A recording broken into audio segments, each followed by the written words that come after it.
Bienvenue à tous pour cette troisième fiche des fiches de révision, fiche pour le BTS, spécifiquement pour le BTS MV. Néanmoins, si vous avez besoin de connaître des schémas, aujourd'hui on verra des schémas cinématiques et schémas hydrauliques, vous pouvez bien sûr continuer le visionnage de la vidéo. Je rappelle que je fais cette vidéo spécifiquement dans le cadre des révisions pour les écrits d'analyse du BTS MV maintenance de véhicules. Et on verra des choses, alors pour la première partie, sur les schémas cinématiques qu'on a déjà vu auparavant sur le cours de la séquence numéro 1 dans le cycle 1, où vous avez plus spécifiquement tous les schémas aujourd'hui. Alors, qu'on verra, en tout cas pour la partie cinématique. Je ne vais pas tout redessiner, je vais afficher la fiche, je vais la mettre sur les commentaires en dessous de la vidéo. Vous pouvez la télécharger. Je vais vous rappeler un peu ce qu'on y trouve dessus. Alors vous l'avez en plein écran directement sur votre vidéo. J'ai mis dans cette fiche les liaisons. Alors, les liaisons, 4, 6, 8 liaisons, même si on ne voit pas tout. Lorsque vous avez un schéma à expliquer ou à compléter. Je rappelle que pour les écrits de l'analyse au BTS,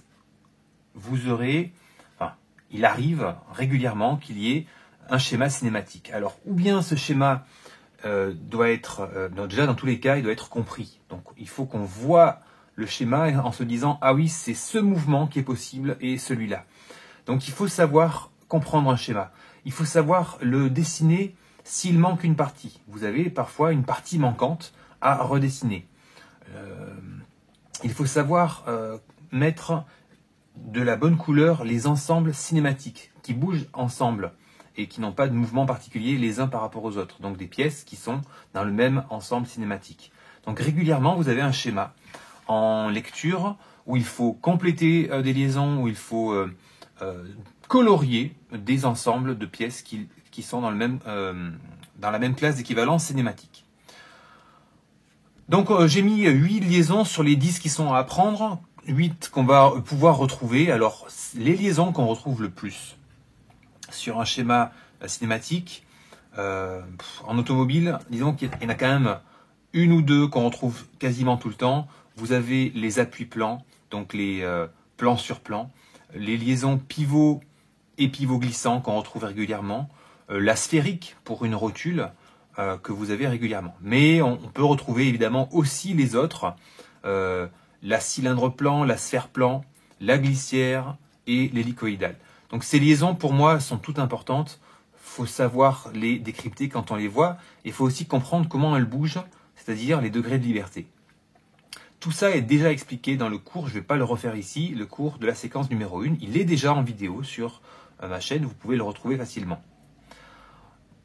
La partie du bas de la fiche, je vais la dessiner et prendre le temps de l'expliquer sur un engrenage simple. D'abord, 4 roues qui s'engrainent entre elles, des engrenages, ça aussi je l'ai déjà montré sur la fiche, sur le cours de si ma mémoire est bonne, la séquence 9 du cycle 3, et un schéma d'un train épicycloïdal. Je rappellerai comment ça se comprend. Je ne vais pas faire les rapports ici, ce n'est pas le but d'engrenage, mais je l'ai déjà expliqué et je pourrai répondre aux questions si vous en avez. Voilà, donc je vais commencer par ce schéma-là. Je passe les liaisons, elles sont ici. Vous les retrouvez sur la fiche, vous les retrouvez dans la vidéo sur le cours.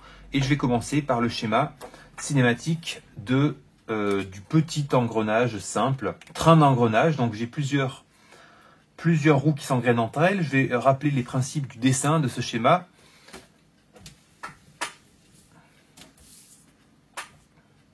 Alors, donc je vais avoir un premier.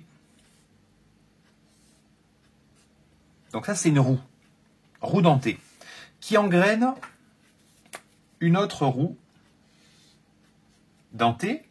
Cette roue est sur un arbre où on trouve une roue plus petite, un peu plus loin.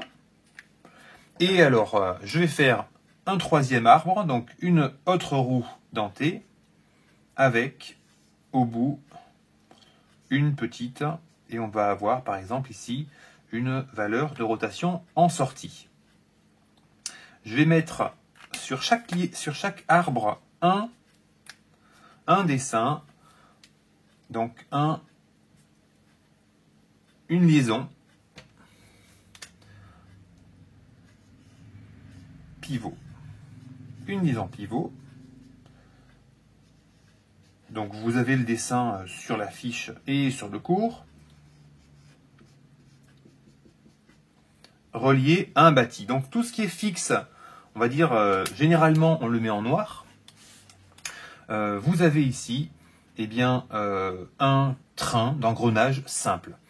Pour que le schéma soit complet, il faut encore mettre les axes, en général, qu'on va mettre au milieu d'une liaison, par exemple ici, l'entrée ou la sortie, alors pas en plein milieu, mais on peut mettre un axe Y0, un axe X0, par ici. Et là, votre schéma est complet. Il est complet car il comporte les références au bâti, d'accord? On peut les relier entre elles éventuellement, c'est pas obligé. Je le ferai différemment pour le schéma du train épicycloïdal que je verrai ensuite. Voilà, ça c'est le schéma cinématique d'un engrenage simple. Donc vous savez, en général, on connaît le sens de rotation oméga vitesse en entrée.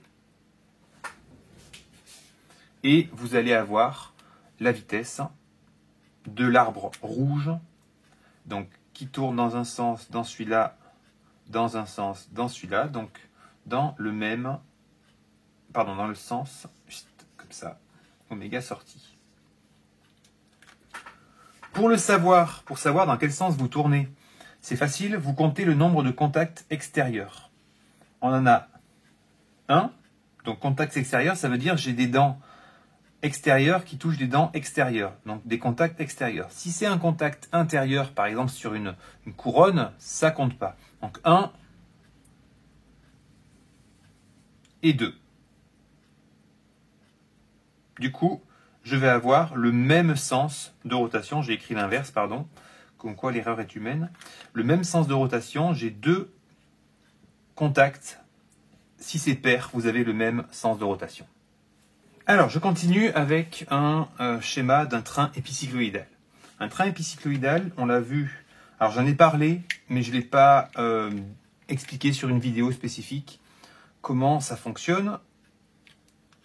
Vous avez des vidéos sur YouTube qui expliquent très bien son fonctionnement. Je vais vous rappeler comment on le dessine. Alors, bien sûr, d'autres vidéos le font très bien.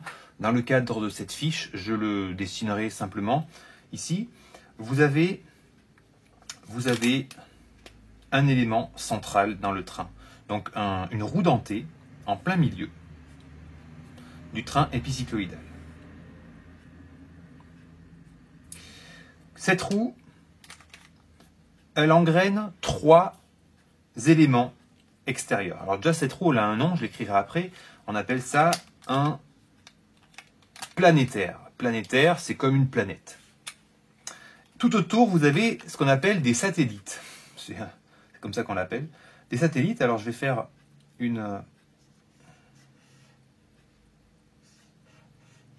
voilà, un engrenage. Alors un peu plus petit, hein, il est un peu grand le mien, voilà. Comme ça. Un satellite. Satellite, il y en a 3, mais, alors il faut que ça se touche, pardon. Il y en a 3, mais on n'en représente qu'un seul pour la compréhension du schéma. Si vous représentez, je vous rappelle qu'un schéma doit être simple à comprendre et à lire. S'il est trop chargé, eh bien c'est pas gagné. Bon, donc je répète, un planétaire, autour vous avez 3 satellites, 3 ou 4, ça dépend les configurations, qui vont tourner autour. Ce satellite est entraîné par un axe qu'on appelle communément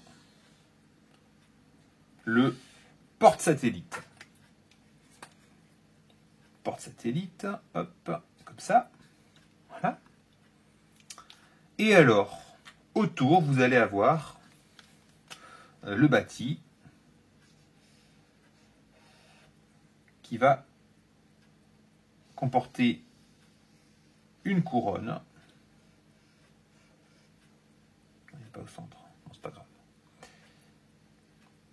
Une couronne qui va être en relation, ici, en contact avec le satellite.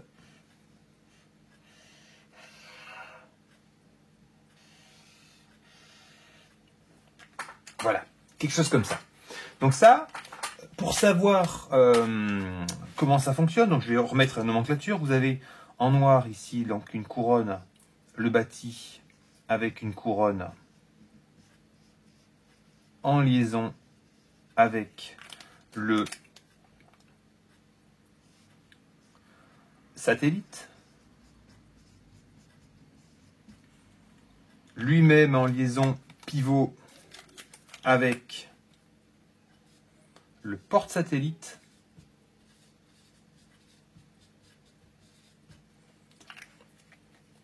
et alors au milieu, on a notre planétaire.